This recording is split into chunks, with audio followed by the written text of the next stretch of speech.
Assalamualaikum Bu, selamat pagi. Perkenalkan, saya Dr. Tardita Zahra, dokter yang berjaga di klinik pada pagi hari ini. Sebelumnya Ibu izinkan saya untuk identitas data diri terlebih dahulu Bu ya, dengan Ibu siapa Bu? Ibu Ainun. Ibu Ainun untuk umurnya berapa tahun Bu? 28. 28 tahun. Punten Bu Ainun untuk pekerjaan sehari-harinya sebagai apa Bu ya? Sebagai penyanyi. Penyanyi Bu ya. Untuk Ibu Ainun apakah sudah menikah atau belum Bu? Sudah dok. Sudah menikah Bu ya. Untuk anaknya udah punya anak belum Bu ya? Sudah dua dok. Dua Bu ya. Baiklah. Nah baiklah Ibu Ainun, di sini saya akan memberikan edukasi atau pengarahan kepada Ibu ya untuk melakukan breast health examination atau biasanya itu disebut juga sadari, atau Ibu bisa melakukan pemeriksaan payudara Ibu secara mandiri. Nah, untuk tujuan dari pemeriksaan payudara ini sendiri Bu ya, untuk mendeteksi lebih dini pada bagian payudara Ibu jika kemungkinan adanya tumor, adanya benjolan seperti itu. Nah, mungkin untuk cara itu sendiri Bu ya, Ibu bisa nanti menggunakan cermin sambil membuka pakaiannya Bu ya. Lalu dengan posisi badan Ibu itu bahu atau badannya itu tegak lurus. Nah, nanti dada Ibu itu tolong bisa dibusungkan dan dua tangan itu diletakkan di pinggul untuk melakukan pemeriksaan payudaranya secara mandiri. Nah, seperti yang sudah saya jelaskan tadi Bu ya, di sini untuk mendeteksi lebih awal apakah ada kelainan pada bagian payudara Ibu. Sebelumnya Ibu Ainun, apakah ada yang ingin ditanyakan Bu? Tidak, cukup dok. Sudah cukup jelas Bu ya? Baiklah Ibu, bernomor. Baik dok. Kita akan melakukan pemeriksaan. Yang pertama kita akan inspeksi terlebih dahulu.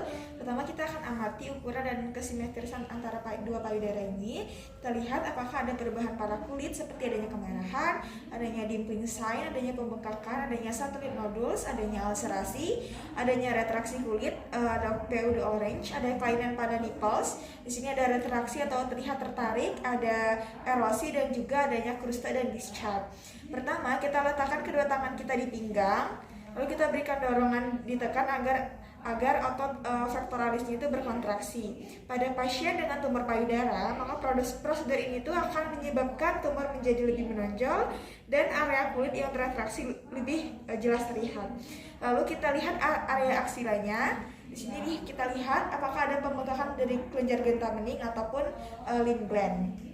Nah, selanjutnya di sini kita angkat kedua tangan ke atas, lalu kita turunkan ke bawah, lalu kita lihat dari gerakan payudaranya apakah ikut bergerak di sini untuk melihat apakah sudah terjadi infiltrasi ke dinding dada.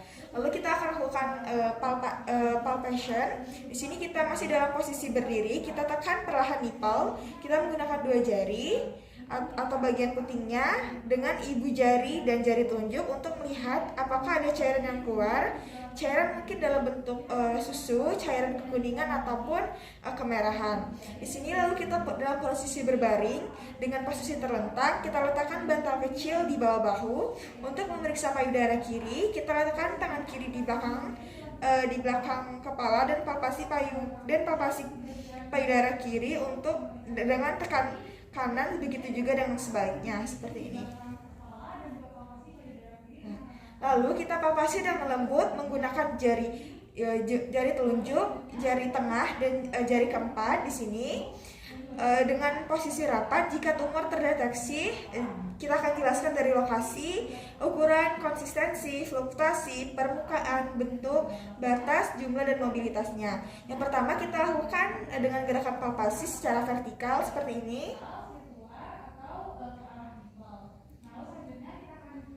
Secara vertikal kita lakukan juga pada sebelah kirinya.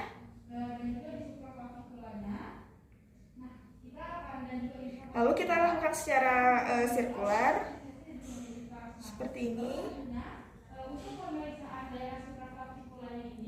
Lalu ke arah nipple-nya.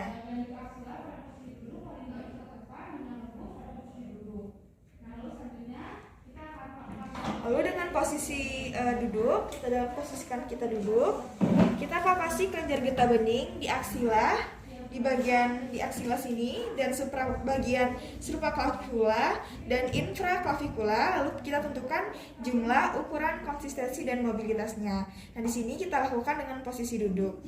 Lalu kita lakukan palpasi ke sisi lain dari payudara. Nah, lakukan pemeriksaan ini kita lakukan setiap bulan sekali pada hari yang sama setiap bulannya, sebaiknya pada hari kelima ataupun 10 siklus menstruasi. Nah, jika ditemukan kelainan, segera ke konsultasi ke dokter lalu membuat dokumentasi pemeriksaan payudara ini.